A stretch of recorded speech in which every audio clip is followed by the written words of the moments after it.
L'Antarctique, ce continent glacé situé au sud sur le globe terrestre, a toujours titillé la curiosité en raison de mystères qui le constituent. Plusieurs y soupçonnent la présence des vestiges de civilisations perdues et potentiellement d'être venus d'ailleurs. Mais plus concrètement, cet endroit est devenu un vaste laboratoire où les scientifiques s'attellent à trouver des choses les plus surprenantes que les précédentes. Dans cette vidéo à but et purement informatif et dont les sources sont d'ailleurs en description, nous allons découvrir un écosystème caché à 500 mètres sous la glace que des scientifiques néo-zélandais ont mis au jour, la cathédrale de glace. C'est par le journal britannique The Guardian que des scientifiques néo-zélandais ont dévoilé au monde leur découverte. Un écosystème caché à 500 mètres sous la glace, loin du bord de la barrière de Ross en Antarctique. Alors qu'ils effectuaient des forages pour étudier un estuaire et son rôle dans la fonte des glaces, des chercheurs du National Institute of Water and Atmosphere et de l'Institute of Geological and Nuclear Sciences ont été surpris de voir leurs caméras envahies par des amphipodes. Ces petites créatures, proches des homards et des crabes, ont révélé l'existence d'une vie étonnante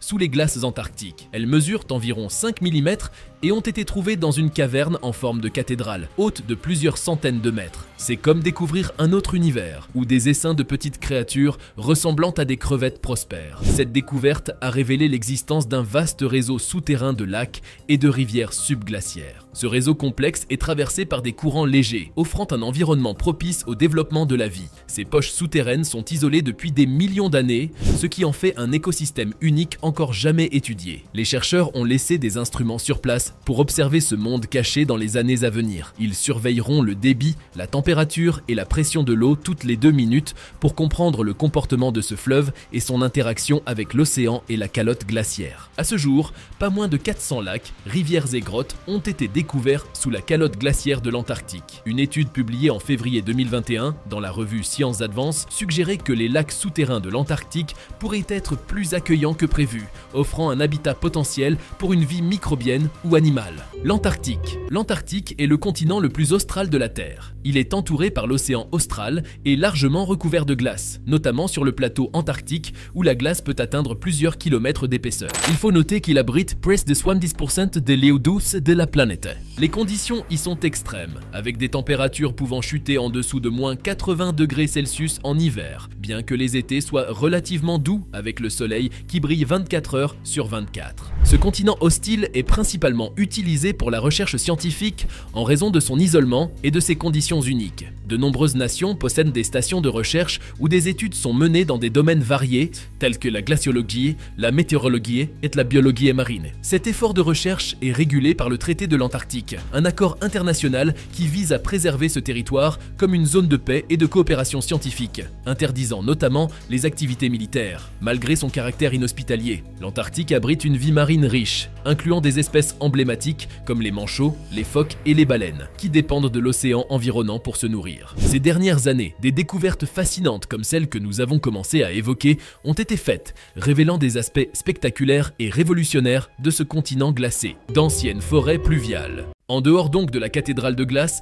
des preuves de la présence passée de forêts tropicales en Antarctique ont été mises au jour, offrant un regard sur une époque où les dinosaures régnaient sur la Terre il y a environ 90 millions d'années. À cette époque, même l'Antarctique, située au pôle sud, était bien plus chaud qu'aujourd'hui. Tout a commencé avec une étude menée par des chercheurs qui ont prélevé des échantillons de fonds marins dans la mer d'Amundsen, à environ 900 km du pôle sud, à l'ouest de l'Antarctique, entre février et mars 2017.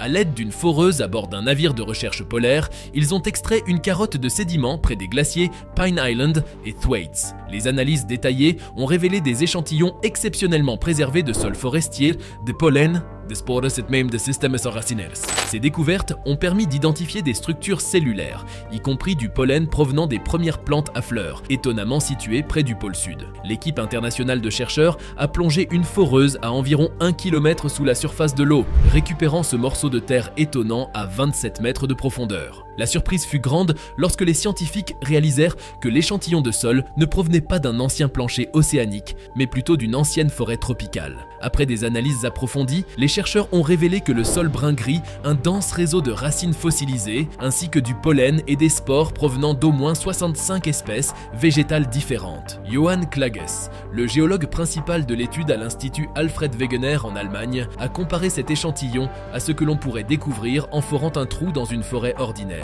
Il a expliqué que si vous foriez un trou dans une forêt près de chez vous, le résultat ressemblerait probablement à quelque chose de similaire. Ce sol particulier, composé de limon et d'argile, se serait formé initialement sur la Terre, et non dans l'océan comme on le pensait auparavant. Cette découverte offre en effet un petit aperçu de ce qu'était l'Antarctique. Un monde autrefois façonné par des rivières et une végétation luxuriante. Plus important encore, elle aide les scientifiques à mieux comprendre comment ce continent pourrait réagir aux changements climatiques actuels dus à l'activité humaine.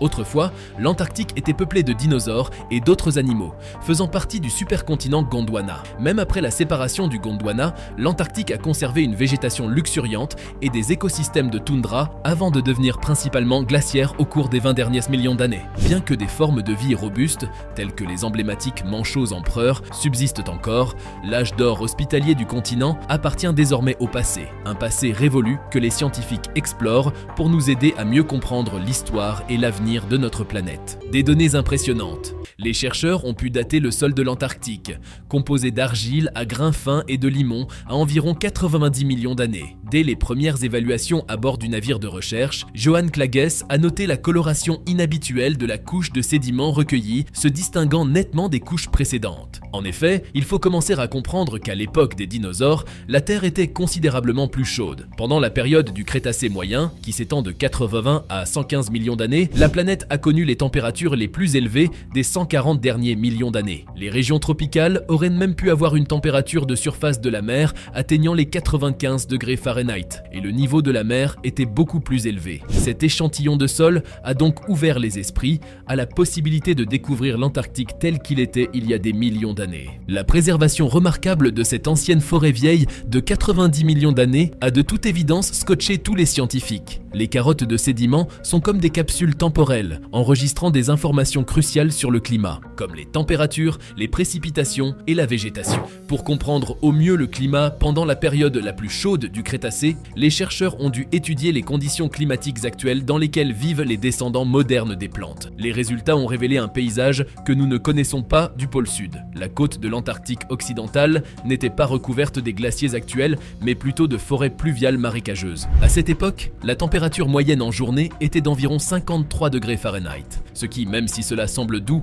est extraordinairement chaud pour une région près du pôle sud. De plus, il est important de noter qu'à cette époque, la calotte glaciaire de l'Antarctique n'existait pas. Les températures des rivières et des marais étaient d'environ 68 degrés Fahrenheit, avec des étés atteignant environ 66 degrés Fahrenheit. Les chercheurs estiment que les précipitations étaient d'environ 97 pouces par an, soit à peu près la même quantité que celle reçue par le pays de Galles aujourd'hui. Une végétation plutôt surprenante.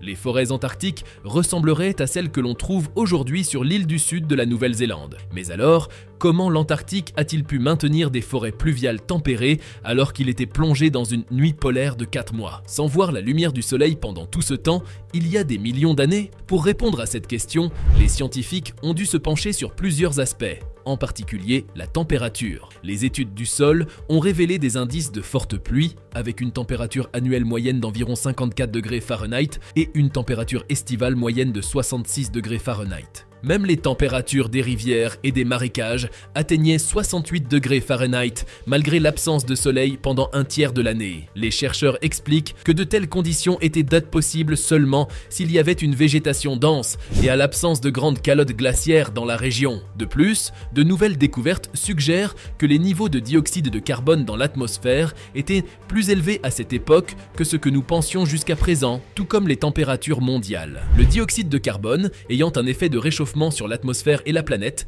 crée un effet de serre qui piège la chaleur du soleil. De fait, c'est en scrutant les niveaux passés de dioxyde de carbone dans l'atmosphère que les scientifiques ont pu expliquer comment l'Antarctique a pu être verdoyant et dépourvu de glace, capable d'abriter une forêt tropicale. Malgré une nuit polaire de 4 mois pendant le Crétacé, le dioxyde de carbone en forte concentration maintenait un climat doux autour du pôle sud, permettant à la végétation de prospérer sans la présence de glaciers, explique Thorsten Bicker, géoscientifique à l'université de Brême. Cependant, le défi actuel pour les scientifiques reste de comprendre ce qui a conduit la Terre australe à se refroidir suffisamment pour former des couches de glace, un mystère encore à élucider. Les découvertes sous la glace antarctique fournissent des informations essentielles sur le passé et les éventuels destins de notre planète.